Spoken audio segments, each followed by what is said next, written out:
everyone, welcome back to Savor the Moment with Tia and Friends. I am so excited to give you a better peek today with our new friends. Actually, they're not new, but it's a new logo, new name, Easton Food Institute, which you probably will notice last season. We were here with Cyril J and Chef Nick from Hampton's Meal Prep, and we were learning more about their journey. But now today, I feel like I want to savor this summer and learn more about Easton Food Institute and what they're doing with their foodpreneurs and the farming industry. Well, I'm so glad that you came here today because we really loved it when you did the episode with Chef Nick and Cyril J. Yeah. Hampton's Meal Prep. It was great to have our producers really showcased in the kitchen, but there's a lot behind the scenes of what we're doing too. So I'm excited to share it with you. Yes, and my thing is, like in the last year when we were with them and we were savoring away, I felt that who is Easton Food Institute? Like I hear it from everyone else, and then I had the opportunity to meet you with Chef Jay at Balsam Farms, and then sitting down with you and having lunch with you for like the first time and getting a taste. Yeah. And then now today, it's an honor to be here to see what you're doing in the community, and I feel like this organization is very selfless. You're giving back. That makes me feel really good because I think that's what the organization was founded for in 2010, and that was long before my time. But our founder, John DeCuevas, was really a selfless person. He really was interested in supporting, promoting, and advocating for local food and local producers. He passed away last fall, but I got to spend a lot of time with him prior to his passing, and he was really interested in, he just took so much joy from the local CSA around the corner from his house, which is Quail Hill, which you know you've spoken to Leighton, the new director there. So at proud Quail of Hill them. Farm in Amagansett.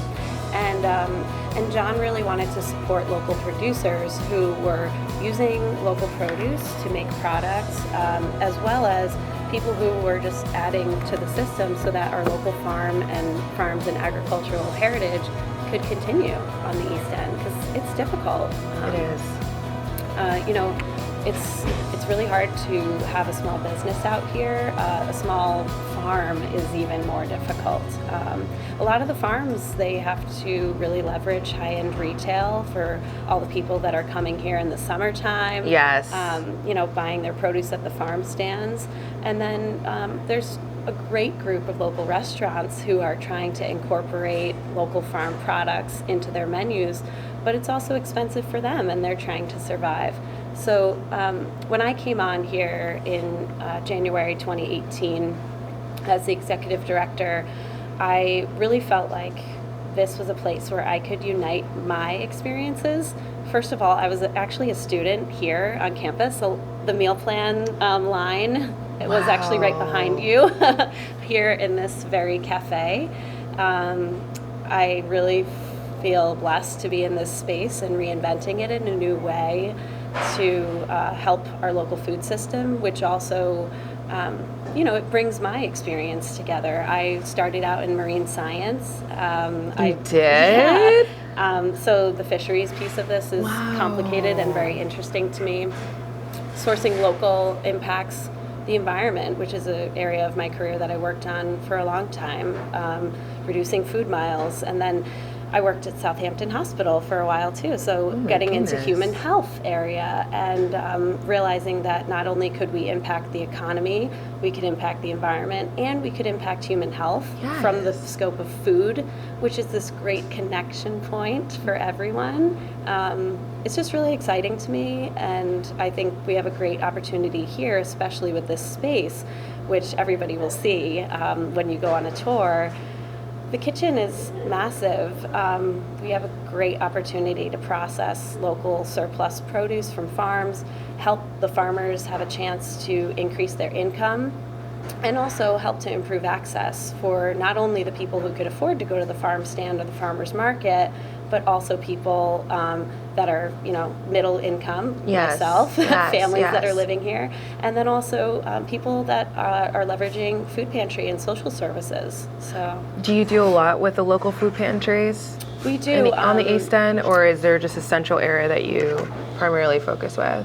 Yeah, well, we do have a great farm to community program. It's in 18, again, when I first came on, we received a generous grant from the Balm Foundation. It's a local family foundation, and we instituted a pilot project where we actually purchased a vacuum seal machine, and we took in fresh vegetables like tomatoes, kale, butternut squash, sweet potatoes, and we would process those very minimally. So think about if you go into the freezer aisle of your local grocery store, you get a bag of bird's eye vegetables. Yes, yes. That's really what we were trying to recreate, but on the local scale. Ooh. And the goals of the program were to reduce waste for the farmers, either leverage the tax incentives to allow them to donate that product or purchase it from them at a reasonable wholesale seconds or surplus price. Yes.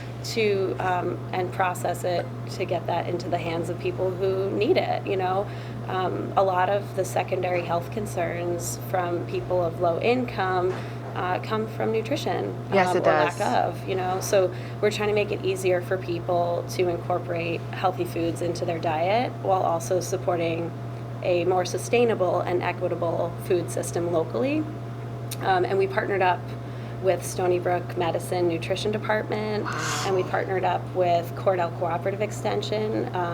Both have a nutrition education program, which is fabulous, and Cornell's, actually, we worked with a bilingual educator, so we were able to create recipe cards that had both English and Spanish instructions on how to use the products that we were creating. Wow. And then on site, there was actually taste tests. So that put people to the next level in terms of making their choice of what they were going to take, because they maybe taste the soup, and then our partner, Marta Blanco from Cornell, would say, oh, well, get the packet of vegetables. That's in the soup. You've got to get that too, so bring that home. This season, we did get a renewed grant from the Balm Foundation, and we're looking for public support and also to create revenue streams that would be self-supporting for that program, and maybe even create, crock pot kits. I think that would be great, especially in the fall and winter. Out here, it gets very chilly. Yeah. And instead of everyone just soaking up at home and watching Netflix all day, they could be savoring away with what you guys are producing here and know it's going back into a good cause. Yeah. So I feel that what I'm gathering here with the East End Food Institute, not only are you a place, it's a campus of learning for the foodpreneurs to come here and learn different ways of starting their business, because you're actually helping them build their business. Exactly. So you're giving them the tools with Art of the Kitchen.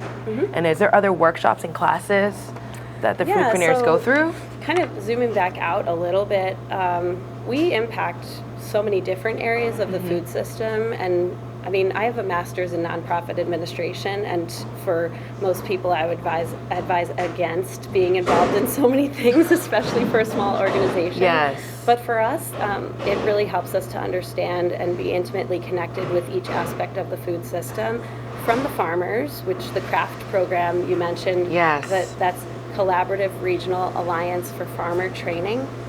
We actually organize tours and help to recruit farm apprentices to build the workforce in the area so that farms can be more successful going forward.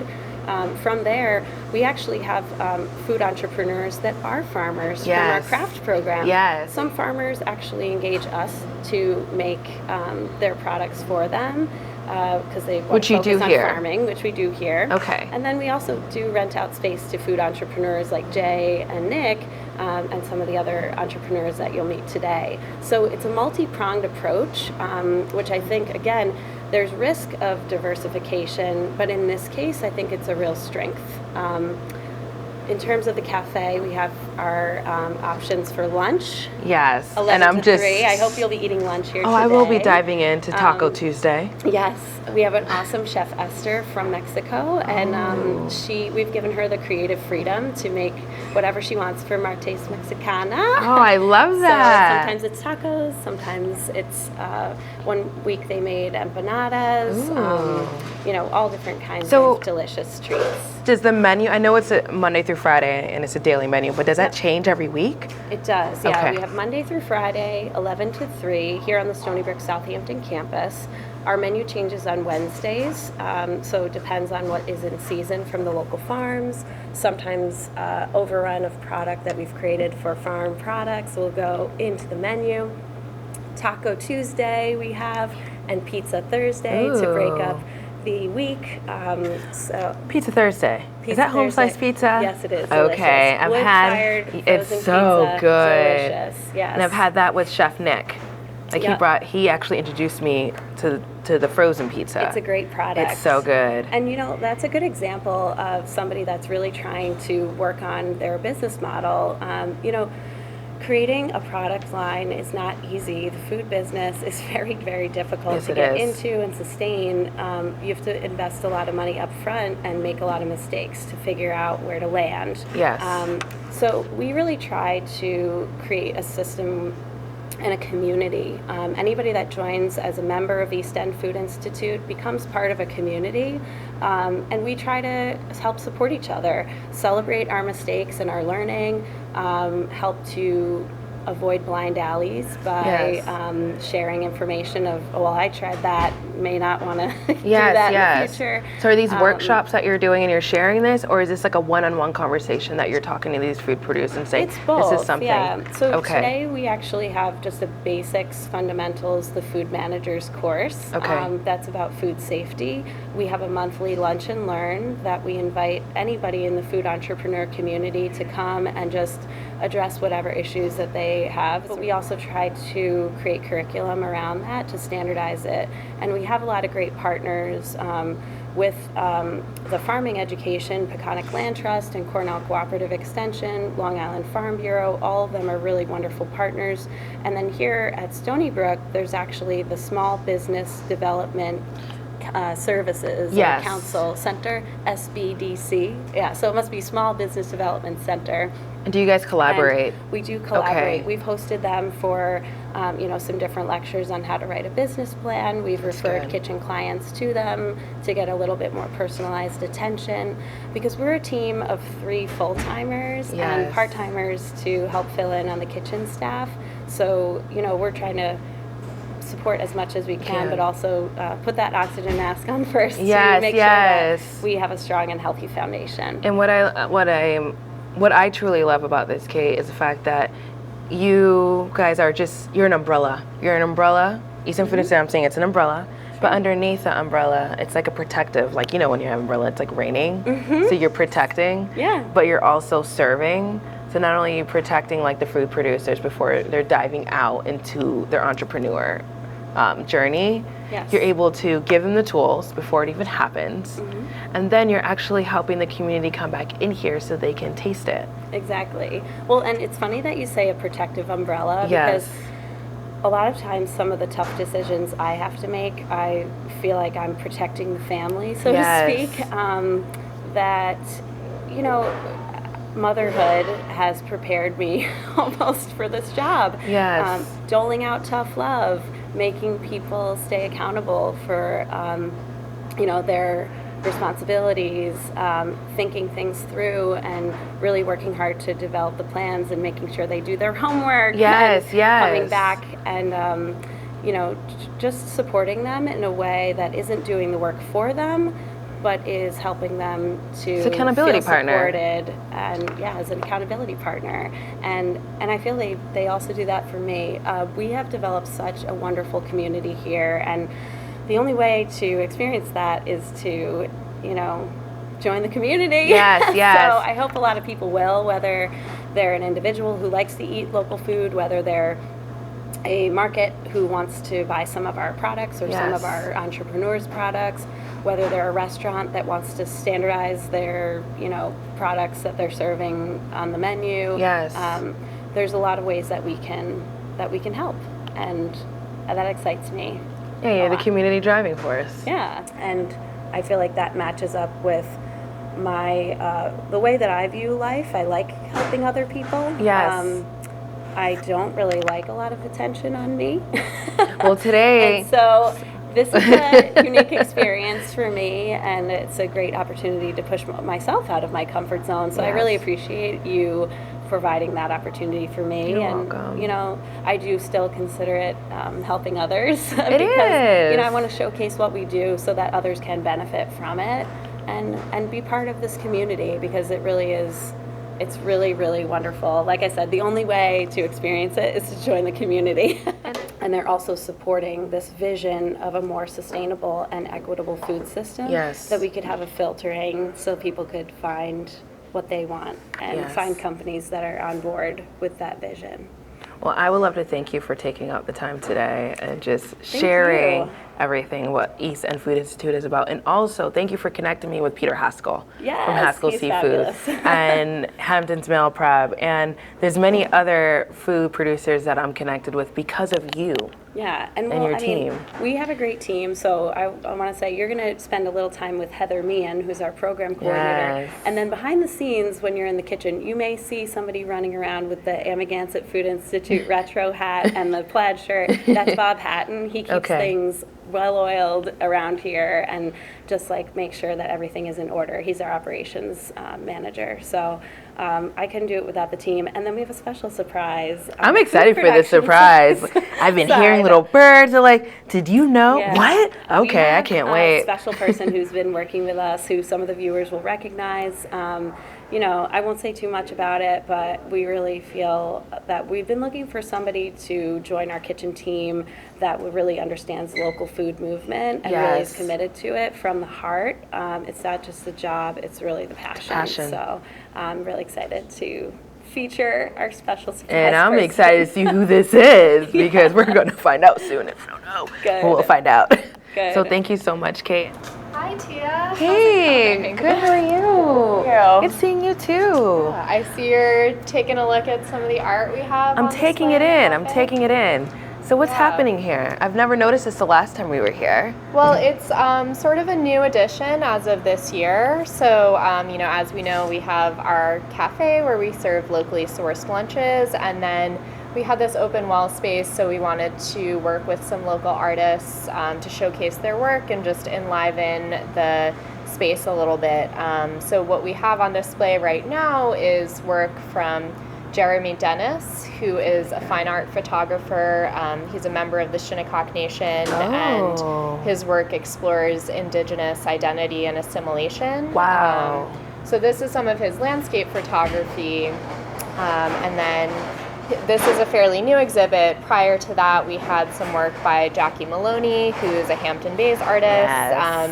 She does these beautiful, often food-themed watercolors, and then we also had work by Emma Ballou prior to that, who has these like lovely, dreamy, I almost can't call them landscape. So just adding another layer to the community building and you know, bringing more people into the space to see what we're about and Yes. to support local food. Would you like to see the rest of the space? I would love to see the behind the scenes. Absolutely. Yeah. So you got part of the behind the scenes last night because you came to our craft tour and Yes. met Leighton and Greg. Yes. So craft is a really wonderful program, and that fulfills a part of our mission of supporting farmers and doing some farmer education. And craft is also just a really amazing program because it's farmer led.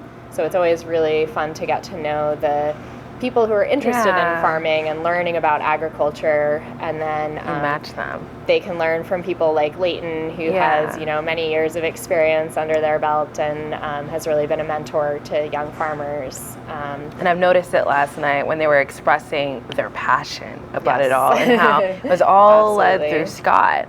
Because Yeah. Scott was their mentor. Yes. And I'm just like, wow, it's like full circle. I mean, we're so fortunate to have Scott Chaskey here in the Yes. East End. He's really, you know, he is such a huge figure in the CSA movement and just organic and community farming in general. And I know you also met Greg Kessler Yes. from the Hoppy Acre, and that's actually why I'm really excited to show you the kitchen, because all of the hot peppers that Greg grows over in Amagansett, he and his business partner turn into hot sauce here in our kitchen. So you're about to see the behind the scenes in terms of food production.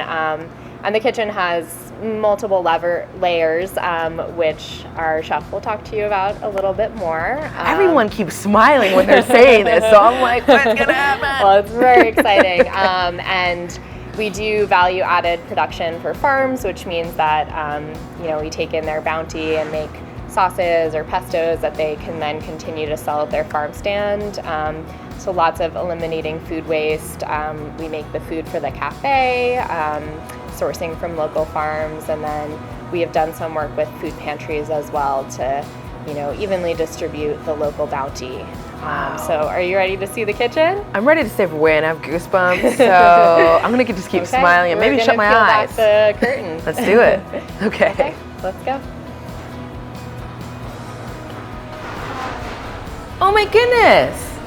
Hello. Hey. So I think you know Chef Jay. Whoa. And this is Patricia, who's working on Hi. topping some eggplant.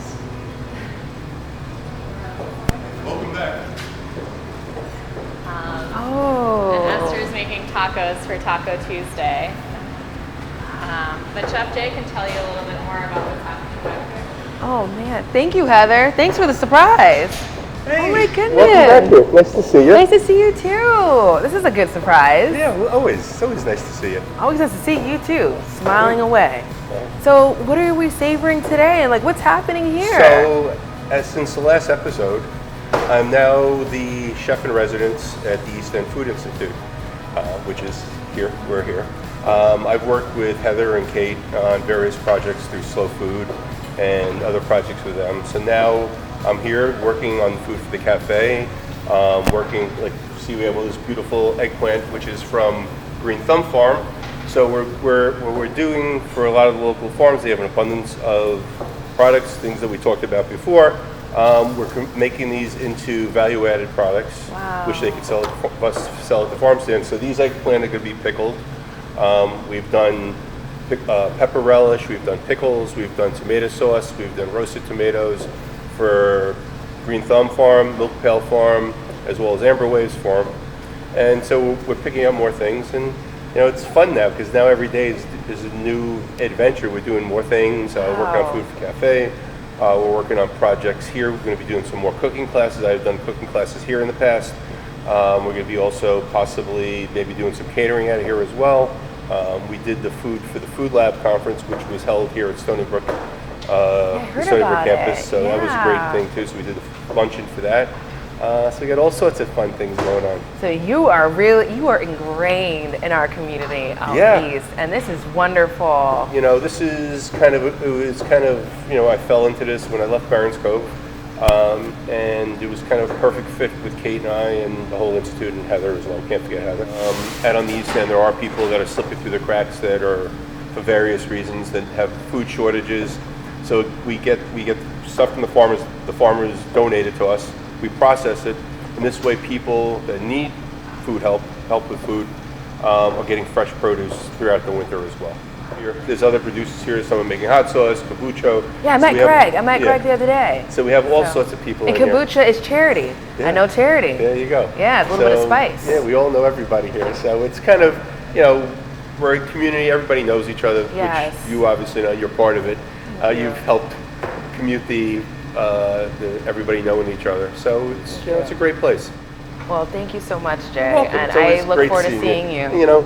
And we have a date in the kitchen. We're gonna Yeah, I know. I'll save that. I'll savor that day. Yeah. Okay. My savoring calendar. Yes, I know that's right. Well, thanks for coming. Thank Good to you. see you. Such a good surprise. It's All such right. an honor to meet another food producer Thank you. from the East End Food Institute. Thank you very much. It's really a pleasure being here. This has all been a very positive, overwhelming little journey That's beautiful. that I started. I'm a food producer here with the East End Food Institute, and I mainly produce soups. We have a couple of them sitting right here.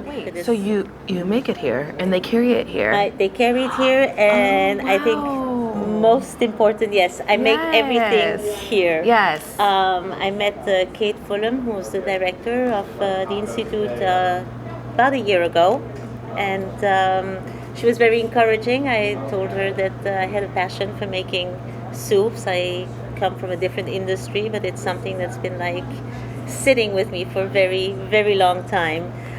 People would always make fun of me because I would say like, what I really want to do is make soups. That's a great journey though. It's like because you're soothing the soul with the soup. That's what I think that it is. It's something I grew up with, and like we always say, like food brings people together. Yes. I feel that a bowl of soup is like something that is like really easy to have people sit down with you and enjoy a quick meal. Yes. It's like not complicated. It's like it's comfort food. It really is comfort food. So yes, I produce them here. I locally source the vegetables as much as I can in this area. Then I spend my time here, and then I package it, label it, and I'm currently at the farmers market. Which ones?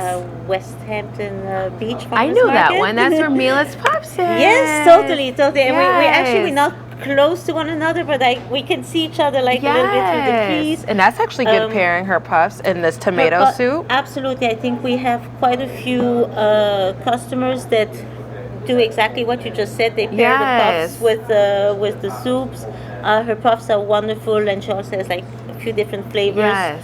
Which also brings us like together. It's I think it's an important thing in the small community.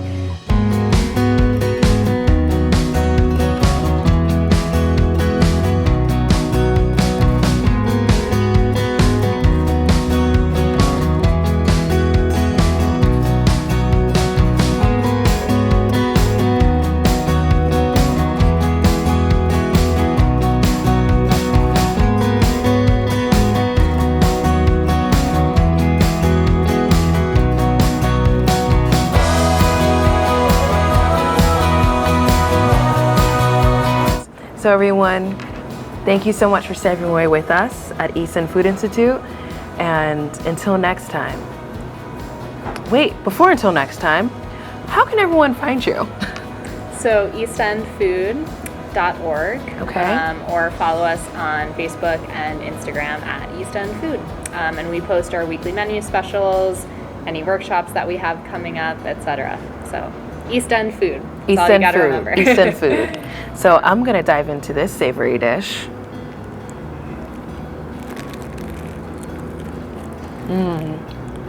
Good? Mm-hmm.